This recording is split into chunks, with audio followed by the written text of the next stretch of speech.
मेरे प्रिय लोगों, प्रभु यीशु मसीह के पवित्र नाम से आप सभी लोगों को प्रेम भरी बधाई मैं देता हूं। विशेष रूप से हमारे Jesus meets YouTube family, GPS Robinson में फेसबुक में जितने परिवार मिले हुए हैं, आपके लिए, आपके परिवारों के लिए, आपके बच्चों के लिए, आपके नाती पोतों के लिए मैं धन्यवाद देता हूं।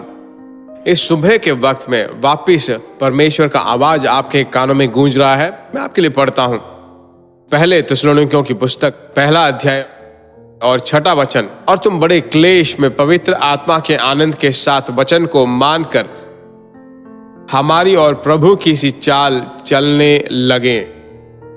परमेश्वर के लोगों, इन दिनों में उपद्रव कैसे आता है, कहां से आता है, किसके द्वारा आता है, हम बिल्कुल नहीं जान पाते हैं। बहुत ही कठिन खाल में हम रहते हैं, बहुत ही कठिन रास्तों से हम गुजर रहे हैं। फिर भी एक बात क्या आपको मालूम है, इस उपद्रव के बीच में आपके कान ठीक रूप से खतना किया गया हो तो इस उपद्रव के बीच में परमेश्वर की आवाज आप सुन पाओगे, परमेश्वर के वचन को आप सुन पाओगे। यही जो है थिस्सलुनीकियों की कलीसिया में पवित्र आत्मा ने किया है। वचन क्या बताती है, तुम बड़े क्लेश में पवित्र आत्मा के आनंद के साथ वचन को मानकर, परमेश्वर की स्तुति हो। एक सेवक होने के नाते, प्रचारक होने के नाते, शांति के लिए जो वचन मैं उपयोग करता हूं वो बहुत ही महान वचन है, प्रशंसा के योग्य है। वचन के द्वारा आप छुटकारा पाते हो। तो इस सुबह के वक्त में, इस वक्त में परमेश्वर का वचन आपको यह बताता है कि अगर आप उपद्रव से गुजर रहे हो तो परमेश्वर की आवाज के लिए इंतजार कीजिए। यहां वचन बताता है वे बहुत ही बड़ी उपद्रव में थे, फिर भी वचन को उन्होंने मान लिया, वचन को सुना। ये क्या मुमकिन है? जरूर मुमकिन है। कैसे? उस उपद्रव के बीच में पवित्र आत्मा का अभिषेक उन्हें आनंद से भरपूर करता है। यही दैविक सामर्थ्य है। आमीन। परमेश्वर के द्वारा दिया गया मसीह में आनंद पाने का कार्य है। इन दिनों में आपके आनंद को क्या शैतान ने चुरा लिया है? हिम्मत से रहिए, परमेश्वर का हाथ आपके ऊपर है, आपकी ओर है। अभिषेक जो है बंधनों को तोड़ डालता है ना। जहां कहीं भी आप दुख किए गए, जहां आप उपद्रव झेल रहे हो, उस उपद्रव के गुफा में जो है एक दैविक आनंद आपके हृदय को ढांप लेगा। मेरे प्रिय लोगों, इस उपद्रव के बीच में थोड़ी देर अन्य भाषा में बोलकर परमेश्वर में उसके प्रतिज्ञाओं को बोल बोल कर उसकी स्तुति कीजिए, प्रार्थना कीजिए।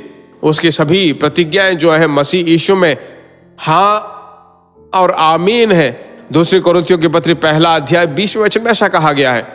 तो इसलिए उपद्रव को बहुत ही बड़ा मत समझिए। उपद्रव के बीच में, क्लेश के बीच में प्रभु में आनंद रहिए, सफलता से चलते रहिए।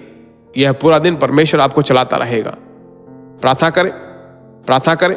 पवित्र परमेश्वर, आकाश और पृथ्वी पर सभी अधिकार पाए हुए यीशु राजा, अभी पवित्र आत्मा तेरे बच्चे जो क्लेश को झेल रहे हैं उसे देखकर, उस दिन 430 साल तक गुलामी में रहने वाले इस्राएली लोगों की आवाज को सुनकर उनके क्लेशों को तूने देखा और उनके घरों में, तेरे बच्चों के घरों में अगर कोई उपद्रव हो, बीमारी हो, गरीबी हो, दरिद्रता हो, झगड़े हो या शराबियों के द्वारा उपद्रव हो, अगर ऐसा कुछ हो तो उनका मन अगर निराश हो गया है, उपद्रव के साथ अगर उनका सर झुक गया हो, एक नया सामर्थ्य, एक नया अभिषेक तेरे बच्चों को भरे। हे परमेश्वर, इस उपद्रव के बीच में उनके कानों में जो परमेश्वर की आवाज, परमेश्वर का वचन गिरा है, वह एक नया तंदुरुस्त उन्हें बना दे, एक नया सामर्थ्य उन्हें दे। इस प्रार्थना को परमेश्वर ने उत्तर दे दिया। एक नया मोड़ जिंदगी में आने वाला है। तेरी स्तुति हो, तेरी स्तुति हो, तेरी स्तुति हो। हे परमेश्वर की आत्मा, उपद्रव के बीच में परमेश्वर के वचन को अपना बनाकर प्रार्थना करें। तेरी ही महिमा हो। प्रार्थना सुनने वाले परमेश्वर को धन्यवाद और उसी की महिमा हो। यीशु के नाम से मांगते हैं पिता, आमेन। परमेश्वर की महिमा हो। परमेश्वर ने हमारी प्रार्थना को सुना है। परमेश्वर में सदा आनंदित रहिए। आश्चर्य रूप से हमें चलाने वाला है। ठीक है, आप इस संदेश के द्वारा जो आशीष पाया है उसे अपने राय को हमें जरूर बताएं। ठीक उसी तरह दूसरों को यह संदेश शेयर कीजिए। परमेश्वर के नाम की महिमा हो। परमेश्वर की इच्छा हो तो हम फिर मिलेंगे। God bless you. प्रिय भाइयों और बहनों, आशा करते हैं कि यह संदेश आपके लिए आशीष का कारण बना होगा और ऐसे संदेशों को सुनकर आशीष पाने के लिए जीसस मीट्स मिनिस्ट्री नामक हमारे YouTube चैनल को सब्सक्राइब करें और प्रार्थनाओं और सलाह के लिए हमें संपर्क करें। हमारा फ़ोन नंबर 9841252836 और 7299546363। Email gbsrobinson@hotmail.com। परमेश्वर आपको आशीष दे।